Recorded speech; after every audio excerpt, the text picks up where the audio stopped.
guys, I wanted to get on here and I figured, you know, since I kind of have experience with this, I would like to go over this. I know I haven't ever owned brand new trucks, but I have had newer trucks.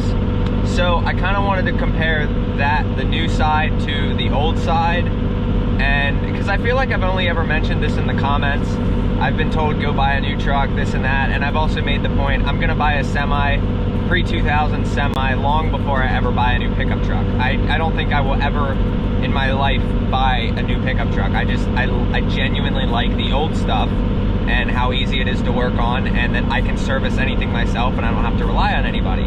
With that being said, obviously being in the towing industry with the tow trucks, with a 2011, 2014, and 2016 Ram 5500 rollbacks, a 2012 Ram 4500 little autoloader picker truck, 2013 Ram 5500, that's the one with the stretch bed. So between all of those are the 5500 Rams that we had. They're 4th generation trucks, and I want to go over some of the little issues that personally experienced with them. I like to say that lasted about 8 months, and then I decided to get into the transport side through the business, and ended up finding out that I could make way more money, and it was a little bit easier than dealing with employees. So that's just kind of the route I went. So between all of those trucks, I'm going to start at the top. The 16, it was the newest truck we had. It was a Ram 5500. It had, like, at this point it had less than 110,000 miles, right? Had a driver up in Massachusetts. Was pulling 2 cars up there, whatever, and 5 mile an hour max in 45 miles. So we had to go up there with the medium duty, had an international, a 2004 international, I think it was the 4600. Either way, it was a medium duty rollback DT 466 engine, automatic truck, you know, nothing special. That truck was that thing was a hoopty. Definitely not worth the $30,000 price tag, right? So went up there, grabbed the truck, drove it back down, punched out the DPF, and it was great. Ran great for an entire day. Started up the next day, obviously had to do a delete tune on it, right? So then we're driving even, you know, more and whatever, and all of a sudden one day it just shuts off. Now, I wasn't there for this instance, so I don't know exactly what happened, but apparently Ram 5500s in that year have issues with valves dropping. And you know what happened? At 105,000 miles, a valve dropped. No idea what for, what caused it, anything. The truck was meticulously maintained. It was a clean truck. That bill was over $10,000 for a truck we hadn't bought but a couple months before, you know. So that was one issue that we had with it. Then after the engine was replaced, then we started having Bgt Turbo issues. The turbo was stuck on the high side. Well, it turns out the valve actually went through the turbo into the exhaust, part of it did, and actually got stuck in the vanes. So the turbo would only spool up top and the exhaust brake would never work, right? So it was run like that for a while. I did a video on it, I replaced the vanes on it, and everything was good, but I still had to tear the turbo apart to fix that. So that's the issues we had with the 2016. We had a 2014. It was a really nice truck. It was red. That truck had a lot of electrical issues with the bed lighting and, you know, all the accessory lights. So I get that that's not an issue with the truck. It's the factory. That truck did have a couple other miscellaneous issues I cannot remember, but it did turn out to be, you know, a couple thousands of dollars just to keep the truck on the road. So that was the 2014. 2011 Ram 5500. Rear end went out in that truck. $3,500. Somewhere around there, right? That truck had issues, threw a belt a couple of times, and I'd like to say there was other minor little issues with that truck, but again, nice truck. It was a 2-wheel drive, nothing crazy, but all expensive stuff with these newer trucks. I don't think this truck, in the 3 years that I have it, has never costed me that much money, ever. There is not one repair on this truck that cost me more than $2 grand. And that was the engine. To swap the rear end cost me $1,200 bucks. To do the whole dually swap. Now, 2013 Ram 5500. You've seen it, the stretch bed that I helped build, did the frame mounts for it, and me and Steve, the body guy, him and I molded the two beds together. He did most of the body work. I'm not a body guy, I can admit that. but I did the frame welding so that we could use the factory mounts. That truck, I'm running it one day, 48-foot gooseneck on the back, then kicks itself into neutral. I'm like, what the hell? I'm like 200 miles from dropping off and then coming home in Maryland. And I'm like, all right, whatever. So I stopped, I shut it off, I put it in park, turn it back on, put it in drive, good to go. So I thought, 30-mile-an-hour max in 6th gear. The transfer case somehow got stuck in low, but the front drive shaft wasn't engaging, so it got stuck in 4 low. I switched it from 2 high to 4 high to neutral to 4 low, and then all the way back. And no matter what I did, 6th gear was 35 miles an hour max at redline. So I had to drive that truck with a 48-foot trailer on the back at 30 miles an hour because I didn't want to go to redline. So I drove it at 30 miles an hour for 200 miles to go drop off this trailer and come back home. Transfer case went out on a 2013 with not even, it wasn't even a high mileage truck. It had to have 120, 130,000 miles on it. It was not even a high mileage truck at all. So that truck, when we bought it, went through a transfer case as well. So that's 2 transfer cases this truck went through in a couple thousand miles. Newer truck, okay?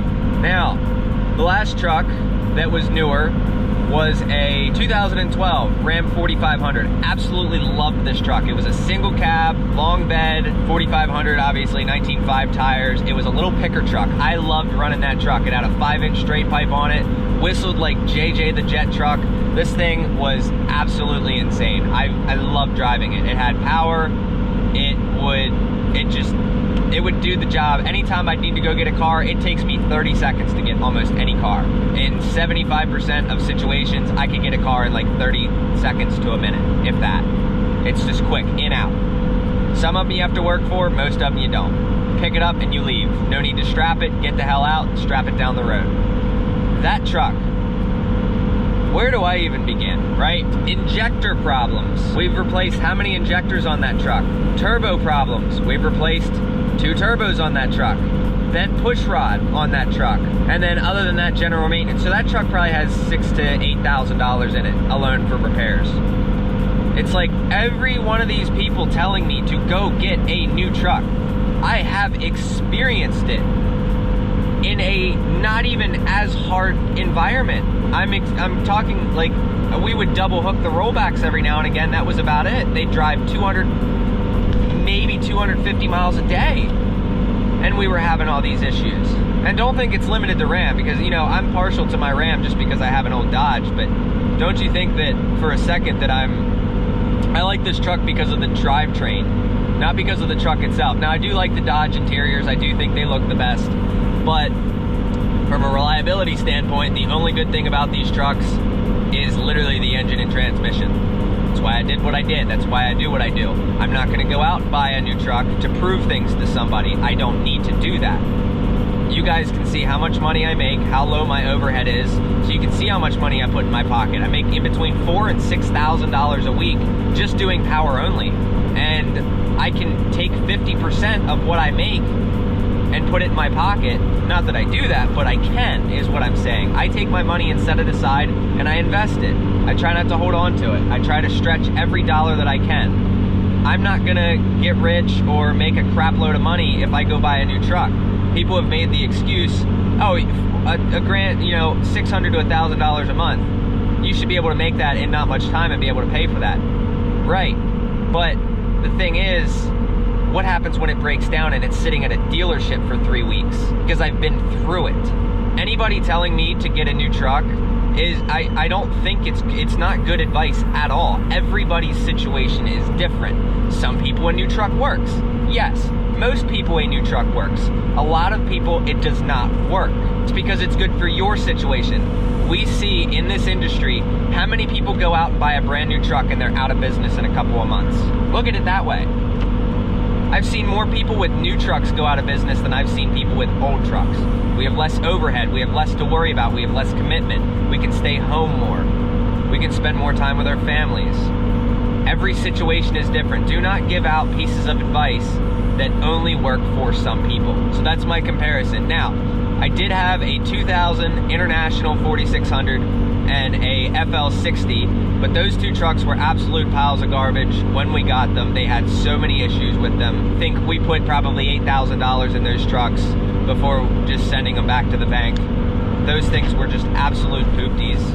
You know, to go along with this whole new truck versus old truck debate as well, having all of those Ram 5500s, and I still chose to drive the 2000 Freightliner FL60 over the Rams every single day of the week. Never once crossed my mind.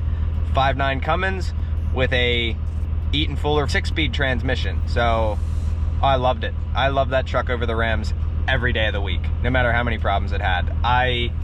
You couldn't get me out of that truck. So you get my point. Comparing the old trucks, now no truck is problem free. I'm gonna tell you that now. This truck that I'm running now is not problem free. I'm not gonna deny that.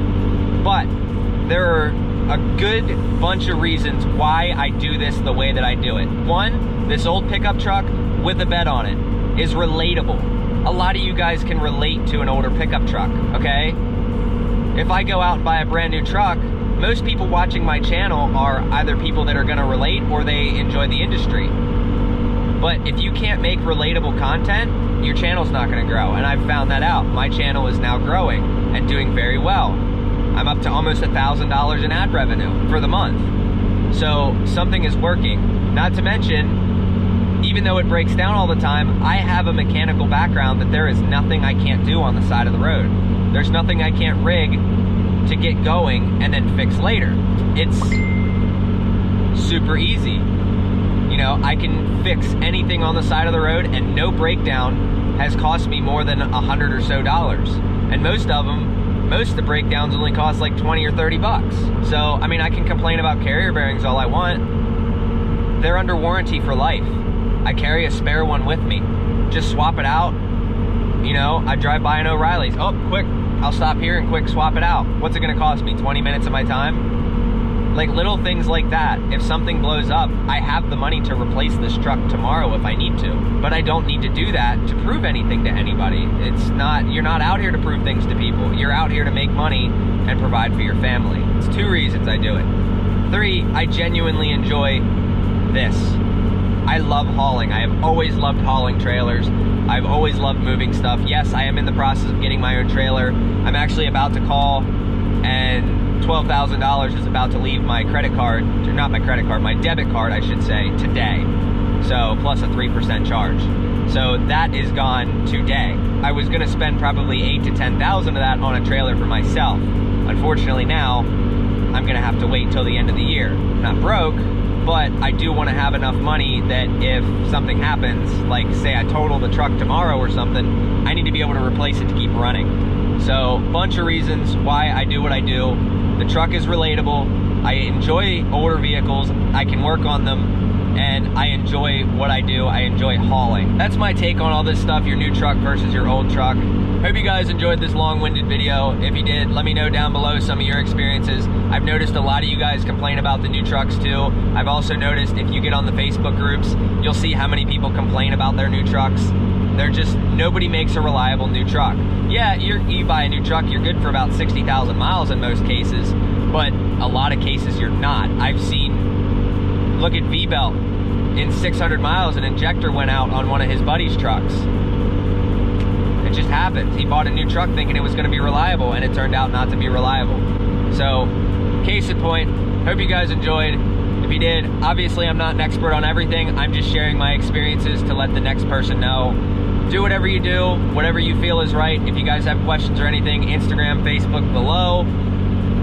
Safe travels. Don't do anything crazy. Don't do anything I wouldn't do. Have a good one.